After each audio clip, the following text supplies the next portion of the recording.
नमस्कार। मैं प्रीति Shandilya, NPS colliery, जिला धमतरी, छत्तीसगढ़ से। बच्चों, आज आप सभी के साथ गुरुदेव रविंद्रनाथ ठाकुर जी के जीवन परिचय को साझा कर रही हूँ। बच्चों, आप सभी अपने स्कूल में राष्ट्रगान जन गण मन गाते होंगे। क्या आपको पता है इसकी रचना किस कवि ने की है? जी हाँ, बिल्कुल सही पहचाना। इसकी रचना गुरुदेव रविंद्रनाथ ठाकुर जी ने की है। यदि हम कविवर रविंद्रनाथ ठाकुर को भारतीय संस्कृति के सर्वश्रेष्ठ प्रतिनिधि के रूप में अभिहित करें तो शायद अतिशयोक्ति ना होगी।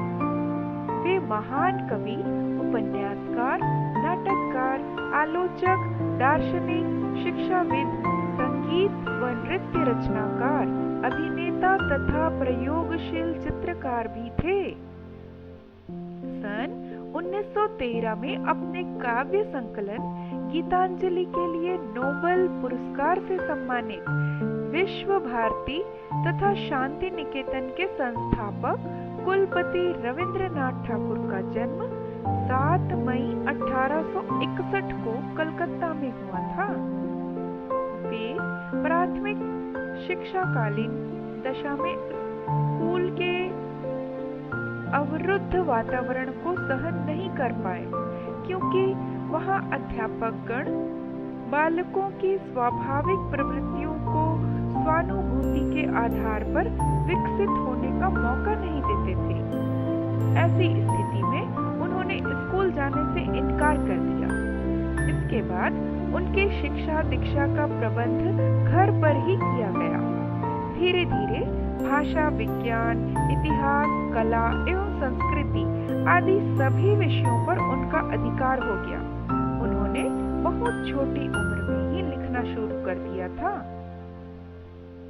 सन 1878 में अंग्रेजी साहित्य का अध्ययन करने वे लंदन गए और 1 वर्ष बाद वहां से लौटने पर कुमारी मृणालिनी के साथ उनका विवाह हुआ। उन्हें अधिक दिनों तक अपने हरे भरे परिवार का सहचर्य नहीं मिला। सन 1902 से 1907 तक के बीच, यानी 5 वर्षों के अंदर ही उनकी पत्नी, पुत्री, पुत्र एवं पिता का देहांत हो गया। भाग्य के इस भीषण कुठाराघात से उस महान आत्मा को काफी चोट पहुंची और यहीं से उनकी जिंदगी का एक नया अध्याय प्रारंभ हुआ। अब वे सारे संसार को अपना परिवार समझने लगे। रविंद्रनाथ ठाकुर ने स्वाधीनता संग्राम में भी खुलकर भाग लिया। जलियांवाला बाग हत्याकांड की सूचना मिलते ही उन्होंने ब्रिटिश सरकार का प्रदत्त सर की उपाधि लौटा दी और गांधी जी का अनुयायी बनकर उनके आंदोलन में खुलकर सहयोग किया। उनके पास लंबी चौड़ी जागीर थी। उन्होंने अपनी सोना उगाने वाली धरती देश के नाम कर दी और वहां ऐसी शिक्षण संस्थानों की स्थापना की जहां दुनिया भर के योग्यतम छात्र शिक्षा प्राप्त करने के लिए आते हैं। शांति निकेतन और विश्व भारती विश्व कवि रविंद्रनाथ ठाकुर के शैक्षणिक प्रयोगों के अभूतपूर्व परिणाम हैं। शांति निकेतन विद्यालय में विद्यार्थी एवं शिक्षक पारिवारिक सदस्य के रूप में रहते हैं। विद्यार्थियों को शिक्षक किसी भी प्रकार का कोई शारीरिक दंड नहीं देते।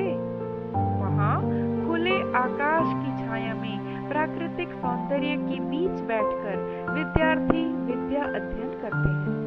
वहाँ ऐसा वातावरण बनाया जाता है कि विद्यार्थियों का सर्वांगीण विकास हो सके। भारतीय संस्कृति के प्रति उनके हृदय में असीम श्रद्धा की भावना जगे और अंततः विश्व कल्याण के लिए अपने आप को एक योग्य नागरिक बना सके। गुरुदेव रविंद्रनाथ ठाकुर ने विश्व भारती की स्थापना एक अंतरराष्ट्रीय विश्वविद्यालय के रूप में 22 दिसंबर 1918 को की।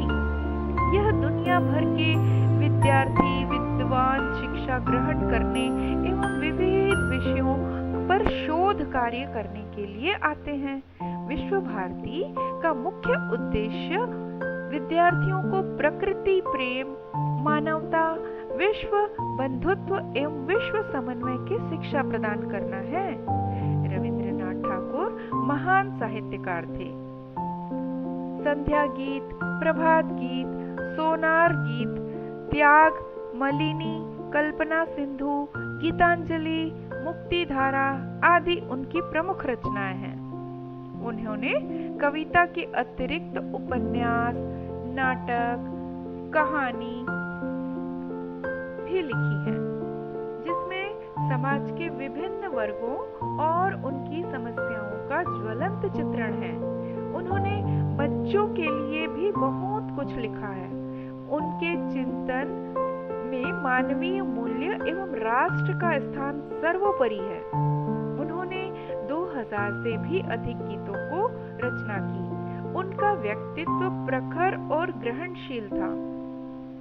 यही कारण था कि दिग्गज हस्तियां शीघ्र ही उनसे जुड़ जाती थी। उन्हें गुरुदेव का संबोधन राष्ट्रपिता महात्मा गांधी ने दिया था। 7 वर्ष की आयु के बाद रविंद्रनाथ ठाकुर ने चित्रकारी शुरू की। उनके चित्रों की प्रदर्शनी पेरिस, इंग्लैंड, रूस, अमेरिका, जर्मनी और डेनमार्क में लगाई गई थी।